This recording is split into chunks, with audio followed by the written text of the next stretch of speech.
Hello everyone, welcome back to my new blog. It's become 3 years I started my YouTube channel, but due to lots of family pressure and workload video upload नहीं कर पा रही थी, लेकिन मैं फिर से स्टार्ट कर रही हूँ अपना जर्नी आप सबके साथ। मेरा maximum colleagues are non Bengali, so they request me Preeti di please आप हिंदी में बनाना, सो हम समझ पाए एंड देख पाए आपका ब्लॉग। एंड मुझे पता है मेरा सारा family member and friends are Bengali. आज के दिन सभी हिंदी समझ पाता है। आई थिंक आप लोग को कुछ प्रॉब्लम नहीं होगा, समझ ही लेंगे आप लोग। द डे वॉज 5 नवंबर, जिस दिन मैं और मेरा हस्बैंड सुबह चाय पीते पीते यही सोच रहे थे कि आज का एक दिन ही छुट्टी है, सो हम लोग कहाँ ऐसा जगह जा पाए जहाँ जाके एक दिन मूड भी रिफ्रेश हो और अच्छे से दिन भी बिता पाए। तो यहाँ से सामना सामनी जगह है मैसेंजोर एंड देवघर। देवघर झारखंड में है, जिसका डिस्टेंस लगभग 120 to 130 किलोमीटर है। 3.5 से 4 घंटा ही लग सकता है by road. And Massanjore 60 to 70 kilometre है, जिसका टाइम और भी कम लगेगा। लेकिन मैसेंजोर ऑलरेडी हम लोग पहले ही जा चुके हैं, सो मैसेंजोर ना जाके हम लोग देवघर जाने के लिए रेडी होने लगे, क्योंकि हम दोनों ही शिव भक्त हैं एंड 12 ज्योतिर्लिंग कवर करने का भी बहुत इच्छा है हम दोनों का। So yes, we were ready to go now and लगभग 11:30 से 12 बजे हम लोग जर्नी स्टार्ट किए।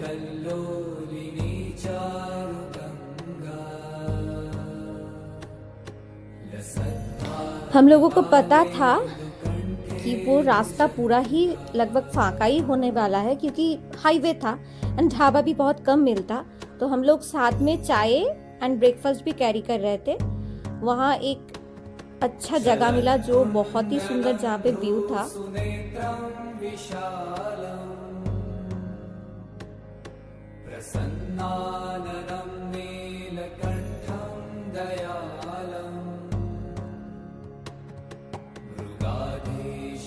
Then we again started our journey.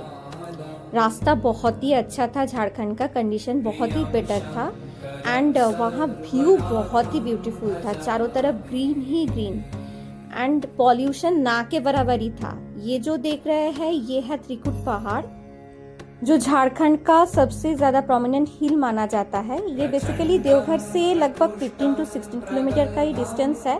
इसका व्यू बहुत ही ब्यूटीफुल है। हम लोग दोपहर के टाइम में रीच किए थे, सो हम लोग विजिट नहीं कर पाए। आप लोग ज़रूर जाइएगा, यहाँ विजिट ज़रूर कीजिएगा, बहुत अच्छा ब्यूटीफुल व्यू है। बेसिकली हिंदी पौराणिक कथा अनुसार द नेम ऑफ त्रिकुट पहाड़ is considered as the Hindu trinity of Brahma, Vishnu and Maheshwar. हम लोग 3:30 बजे होटल पहुंच गए थे। होटल का नाम है होटल लॉर्ड कृष्णा। यह न्यू कंस्ट्रक्शन है, बहुत अच्छा कंडीशन है होटल का। लगभग यहाँ से 500 से 600 मीटर ही डिस्टेंस होगा मंदिर का। आप लोग पैदल भी जा सकते हैं और टोटो भी ले सकते हैं, लेकिन एक चीज़ ध्यान में रखिएगा, टोटो से जाने के बाद भी आप लोगों को थोड़ा पैदल जाना पड़ेगा, क्योंकि डायरेक्ट मंदिर तक नहीं जा पाता है टोटो, नो एंट्री लगा देता है पुलिस।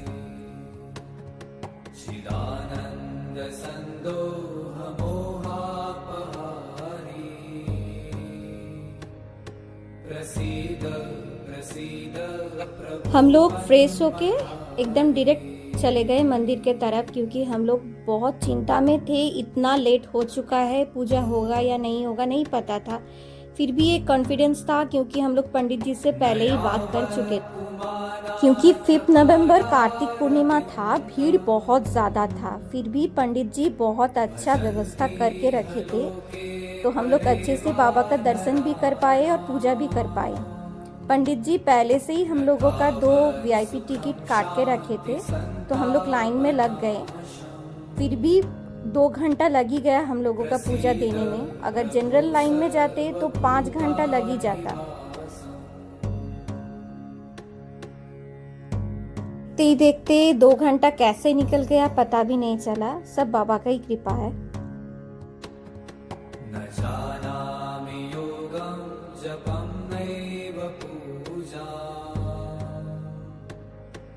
वहाँ लाइन में व्यवस्था बहुत ही अच्छा था, चारों तरफ फैन था किसी को कुछ प्रॉब्लम भी नहीं होने वाला था। इवन एजेड लोगों के लिए बैठने का भी व्यवस्था था, वहीं पे सीढ़ी वगैरह था, बैठ सकता था। हम लोगों का पूजा कंप्लीट होते होते 5 बज गया था।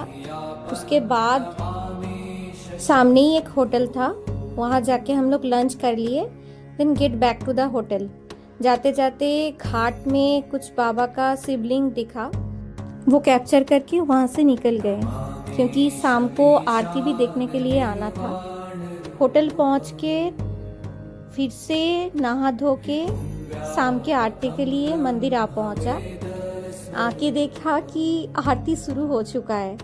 वहाँ का आरती बहुत ही सुंदर होता है, ये मैं सुना था, लेकिन लाइव उस दिन जाके देखने के बाद रियली इट्स वर्थ इट, क्योंकि सारा पंडित लोग एक साथ बैठ के शिव तांडव स्तोत्रम पढ़ रहे थे, शंख बजा रहे थे, एक साथ घंटा बजा रहे थे। मतलब बहुत ही ब्यूटीफुल, आप लोग ज़रूर जाके अनुभव कीजिएगा, ये अलग ही फीलिंग्स है।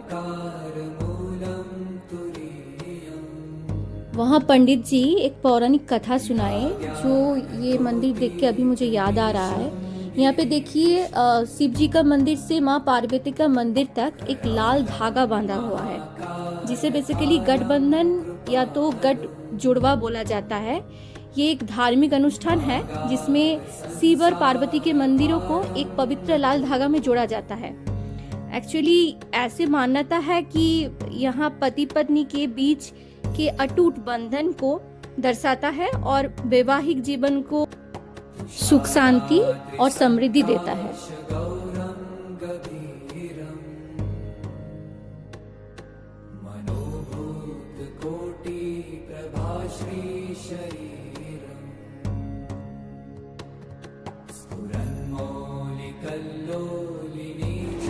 आरती खत्म होने से पहले ही हम लोगों को निकलना पड़ा, क्योंकि भीड़ बहुत ज़्यादा था। एकदम लास्ट में निकलते तो बहुत प्रॉब्लम में फंस जाते, तो इसलिए मैं और मेरा हस्बैंड डिसाइड किए कि अभी निकल जाते हैं, इसके बाद निकलने में बहुत प्रॉब्लम होगा।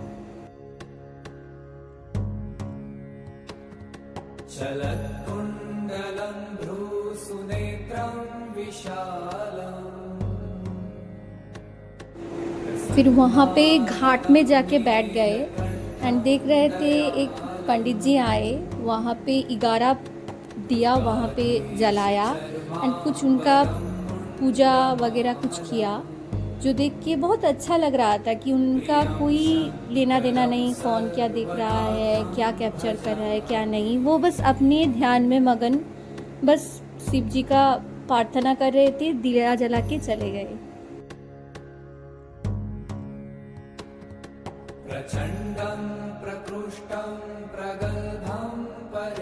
ये गली देख के मुझे बनारस का गली का याद आ गया, क्योंकि यहाँ भी सारा जगह गली टाइप का है, बनारस में भी हर जगह गली टाइप का है। पता नहीं बाबा का हर जगह में ऐसा गली रहता है, मे बी। बहुत अच्छा लग रहा था, एक अलग ही वाइब था यहाँ का। एंड वहाँ पे एक लस्सी का दुकान दिखा, जहाँ पे मैं और मेरा हस्बैंड लस्सी ट्राई किए एंड गुलाब जामुन भी ट्राई किए। मैं नहीं ट्राई किया, हस्बैंड किया, उसको अच्छा लगता है मिठाई। कलातीत कल्याण कल्पांतकारी सदा सज्जनानंद दाता पुरा। आने के टाइम में हम लोग जानबूझ के टोटो नहीं किए, क्योंकि हम लोगों को देखना था, चारों तरफ गली घाट वगैरह देखना था, घूमना था। हम लोग लंच बहुत लेट से किए थे एंड शाम को लस्सी वगैरह पी लिए थे, पेट पूरा भरा हुआ था, इसलिए जाके सो गए होटल में। हम लोग सुबह 7:30 बजे ही निकल गए थे होटल से, क्योंकि दोनों को ही ऑफिस ज्वाइन करना था। सो आज के लिए इतना ही। सब अच्छे रहिएगा, खुश रहिएगा। Bye, take care and keep supporting me by like, share and subscribe. Thank you.